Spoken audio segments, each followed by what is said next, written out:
বন্ধুসকল, আজিৰ আমাৰ টপিকটো হৈছে ওৱান নেশ্যন ওৱান ইলেকশ্যন। চ' এতিয়া বহুত নিউজত আছে, আপোনালোক সকলোৱে শুনিছে চাগে ওৱান নেশ্যন ওৱান ইলেকশ্যন এই পাৰ্টিকুলাৰ টপিকটো। As envisaged by the Niti Aayog, simultaneous elections imply that the election process to all the three levels of federal structure in India takes place in a synchronized manner. It essentially means that a voter will cast their vote for all levels of government, that is central, state, and local, on a single day.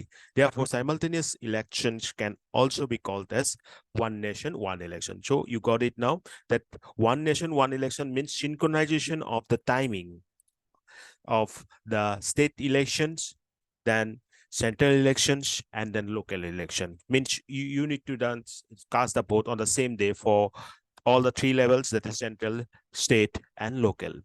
So as for the whole nation, at the same time the elections being conducted, so that's why the name is one nation, one elections comes here. Okay, come here. Now, how this concept been started? You know, former Prime Minister Atal Bihari Vajpayee was a vocal supporter of simultaneous elections. Even in 1999, he was elected to the Lok Sabha and he brought the idea with him. So, however, this proposal did not lead to the legislative changes. Again, in 2017, the Niti Aayog released a paper titled Election Timetable, discussing the feasibility of simultaneous election. So Niti Aayog also talk about the feasibility. First, see, this type of concept, before implementation, we need to discuss, we need to study about the feasibility of such implementation, right? So Niti Aayog released a paper titled Election Timetable to discuss about the feasibility of this one nation, one election or simultaneous election policies in 2017. And that there it suggested that a practical roadmap for implementing the concept, means how that can be conducted. And in 2018, the Law Commission of India released a draft working paper that outlined the legal and constitutional aspects of simultaneous elections. You know about the Law Commission of India, right? So this Law Commission of India, or shortly LCI, also released a draft working paper, and there it outlined the legal and constitutional aspect of this simultaneous election. And then Prime Minister Narendra Modi, he stressed the need for debate and discussions on the simultaneous elections in his Independence Day speech from the ramparts of the Red Fort in 2019. So in 2019 also, during his Independence Day speech, Narendra Modi also focused about the debate, about the need for debate on this matter. Right. And in 2020, the issue was examined by the Parliamentary Standing Committee on Law and Justice and headed by the Member of Parliament Anand Sharma. Then this committee had sought inputs from various stakeholders. So you have just seen that how this particular concepts being brought about. Now let's see some background of this particular ONOE concept. You know, the simultaneous elections were held in our country, India, during the first 2 decades after independence up to 1967. হয় 1967 চনলৈকে এই simultaneous election to আছিল. But what happened after that? After means 1967, due to, you can say, dismissals, or you can say due to defections or dissolution of the governments, this being disrupted, means simultaneous election being disrupted. And this cycle was broken in 1959 after the center invoked the Article 356 to dismiss the 10 Kerala government. Means in 1959, for the first time, what happened when the Article 356 being imposed in Kerala, you know about Article 356, right? President's rule. Then that Kerala government being dismissed. So that time only this cycle was broken. Subsequently, due to the defections and counter defections between parties, several legislative assemblies dissolved post 1960s, which eventually led to the separate polls for Lok Sabha and state assemblies. And you know, it is not the case that today we don't have we do not have any state which is conducting the election at the same time with the central or you can say Lok Sabha election. We do have some states like Arunachal Pradesh, Sikkim, Andhra Pradesh, Orissa, where assembly polls are conducted as held together, you can say, with the Lok Sabha elections. Remember the states: Arunachal Pradesh, Sikkim, Andhra Pradesh, and Orissa. Now, dissolution of the certain assemblies in 1968 and 1969, followed by the dissolution of the Lok Sabha, led to the disruption of the conduct of simultaneous. You got it now, right? Just remember the year that up to 1967, it was fine.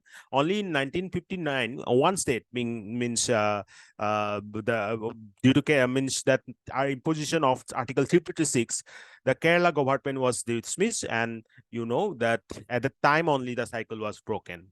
Before that, everything was okay.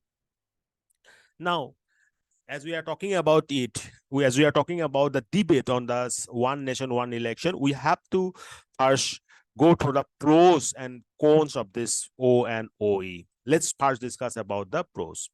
What are of implementing simultaneous polls? So, eto bahut important hoy. Ami সকলোৱে জানিব লাগিব ইয়াৰ pros and cons কি, right? So first say about the pros, মানে advantages. You know, money and administrative expense will be drastically cut.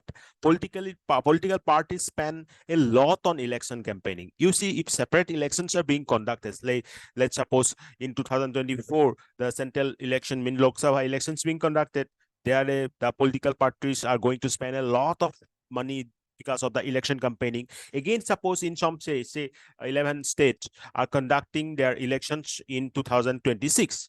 So again, in that election, during the election campaigning, a lot of monies will be spent, or you can say a lot of cost being involved in such type of separate or in current stage of separate election. So money and administrative expenses will be drastically cut if this O and OE policy being bought. You know, in 1951 elections, 53 political parties contested, and the expense declared was 11 crores. So at that time, in 1951, 11 crores being spent when 53 political parties contested. Okay, but in recent, means in the last 2019 elections, what happened? Around 610 political parties contested, and the expense as per the ADR is 60,000 crores. So you can imagine that what level of cost is involved in this election campaigning.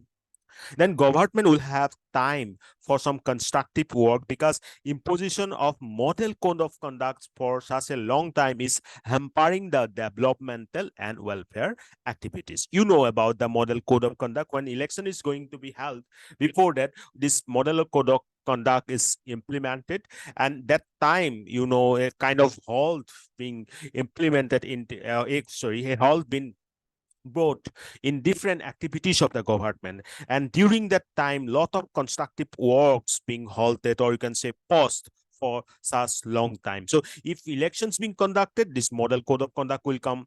So if separate elections are conducted like this, these days are happening, then what happened? So separate model code of conducts being imposed in the same particular state. So lot of constructive works being paused for long time. Got it? Then ruling parties will be able to focus on legislation and governance rather than having to be in campaign mode forever. Whenever elections are elections being held, then campaigns are going on. Then in the campaigns that political parties leaders are coming to visit that particular state or some particular regions, and they again spend a lot of time during that process to means you can say to collect the directly you can say that to collect the votes, they have to spend all their valuable time during the campaigning, right? They have to go approach the peoples. Actually that should be done, but what happened that during the time lot of other works being paused. So this will be reduced if this O and OE policy will be going to be implemented, right? One time election will be conducted only for that time, that political parties leaders will approach towards the people. They are guarantee that these things will be conducted, these things will be done for their welfares, and accordingly what happens that different types of campaigning will be not needed, and timing will be saved. Their works will be continued only for a few time, the works will be paused, right? then entire state and district level administrative and security machinery will be busy with the conduct of election twice in a period of 5 years as per the current practice. During the current practice, whenever the election is going to be held, then a lot of government employees are being what we can say that they are being directed towards the election works. So what is their current work, that is again to be stopped, and they being directed towards that election work. So that particular stopping of their works really implying a lot of what we can say that a lot of cost and development, because when they stop for their actual work and they need to focus on the election works, then suppose our government teachers during that election time, they are being directed towards some election means, say in a school that where that election is going to be held, then they have to work as a polling officers, or they have to stop their actual work, that is teaching, for a particular time. So it really affects, you can say we have to admit some kind of leggings in that their current works, right?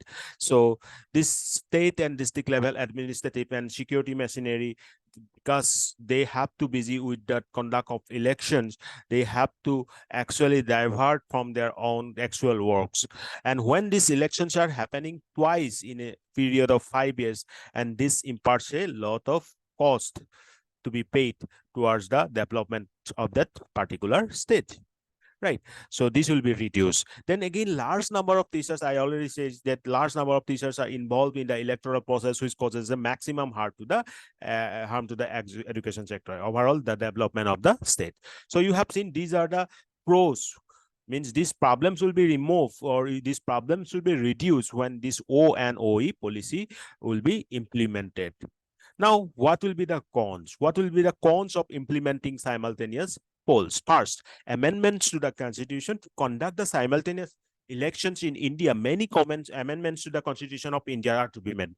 Mane, what we are saying that we have to amend certain articles of our constitution before implementing simultaneous election. Like, Article 83, it talks about the tenure of our both the houses, means Lok Sabha and Rajya Sabha. And again, Article 83(2) specifically provides a term of 5 years for the Lok Sabha, and from the date of its first sitting, unless dissolved earlier.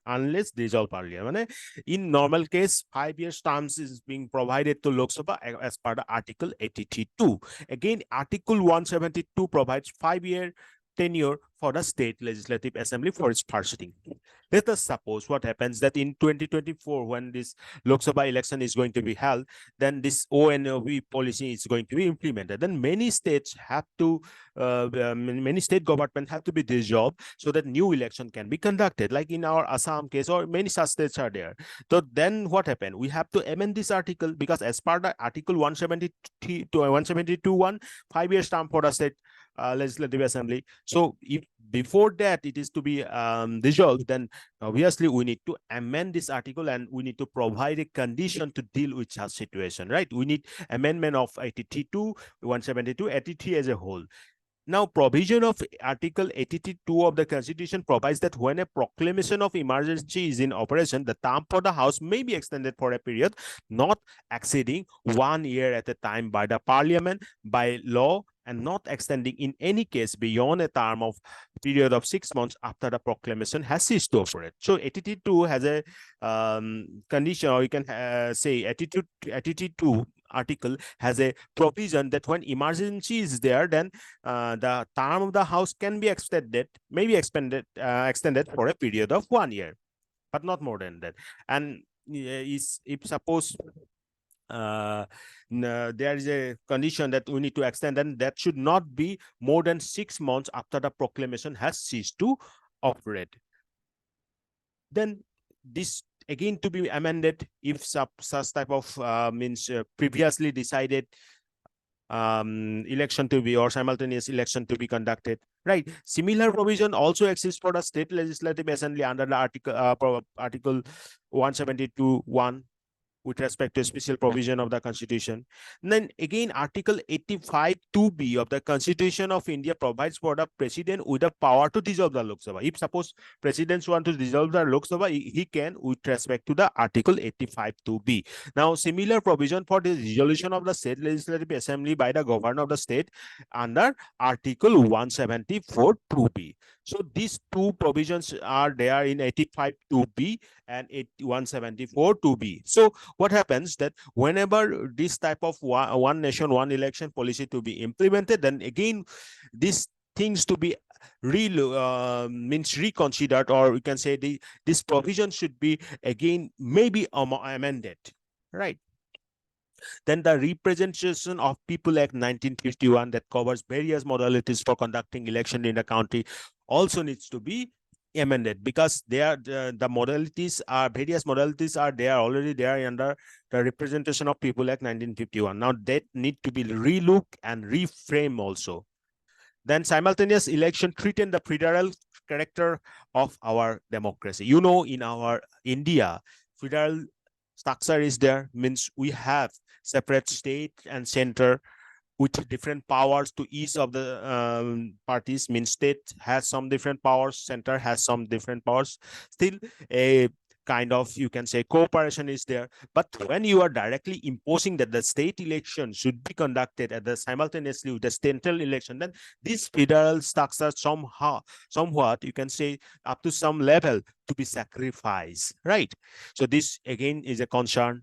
Now it is against the constitutional fabric, because when we are means you can say that we are trying to treat the federal character. That means what? This is against the constitutional fabric, right? Large national parties would reap the economies of scale of one large elections every 5 years to the disadvantage of regional parties. If some I'm not going to name some parties which are large. Which are large means which have pan-India presence, which have a very good presence, or which can be said as a large national party. Then they have that capacity that they can go for a large election after every 5 years. Then what will happen to our regional parties? So they may face some kind of disadvantage because of this O and OE. You can say in terms of budget, or you can say in terms of costs. So everywhere they may have to face some kind of disadvantage. So we have seen that there are obviously have some cons with respect to this one nation, one election policy, especially the amendments are concerns, amendments of Article 82 specifically, and in general Article 83, Article 172, then Article 172(1), and then Article 85 2B, and Article 174 2B, and the Representation of People Act 1951. These things, these constitutional provisions should be amended before bringing this one nation, one election policy to India. So these are the cons. So we have gone through both pros and cons.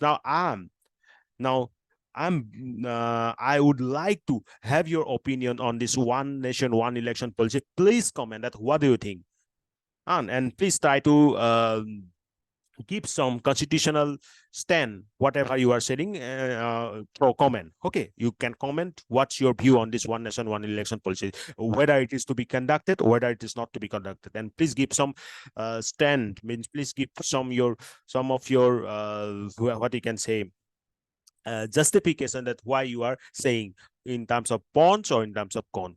Either you can go for pros or cons, but please give some support on that, right?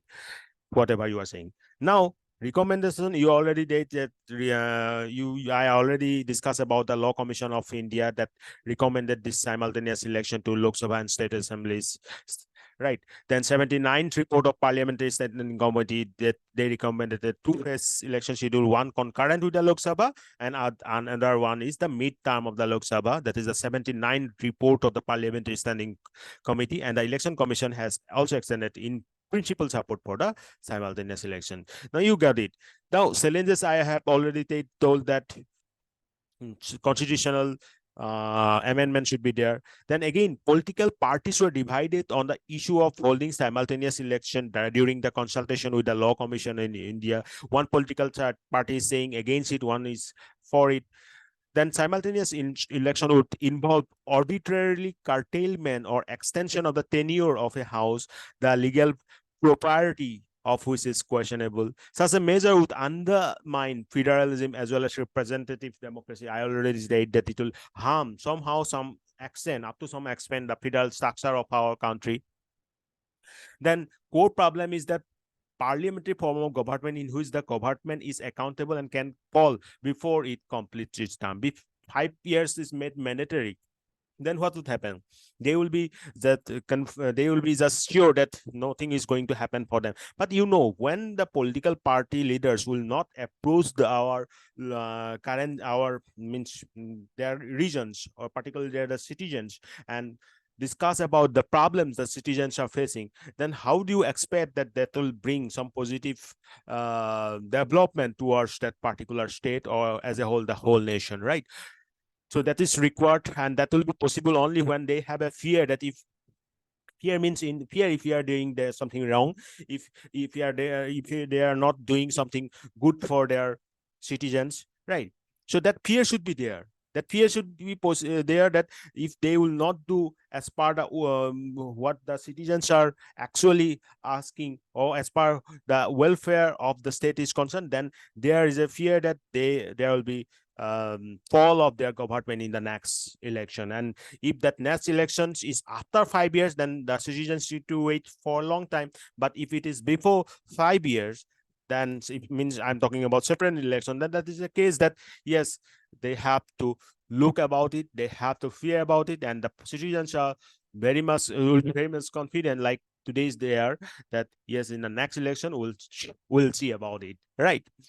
Now, parliamentary system is complex, different, difficult compared to the other parts of the country. Need for political consensus because it requires a constitutional amendment. Yes, constitutional amendment is there, so before that political consensus is very much required. And current development, because of so many issues are there now, so that's why our central government now frame a committee. So current development is that the law ministry on Saturday, means last Saturday I am talking about, issued this in news I have taken from the Indian Express. So they are talking about the last Saturday, right? The law ministry issued a notification on the One Nation One Election committee, and that committee will be headed by, or will be led by, our former president Ramnath Kovind as the chairman, and 7 other members will be there, which include Home Minister Amit Shah, senior Congress leader Adhir Ranjan Chaudhary, Ghulam Nabi Azad, N.K. Singh, Subhash Kashyap, Harish Shalp, and Sanjay Kothari. So let's see what this committee will recommend about this One Nation One Election policy. But before that, please discuss about this issue. It will be very important for your the civil services examination. So as a citizen also, I think we have to discuss about it.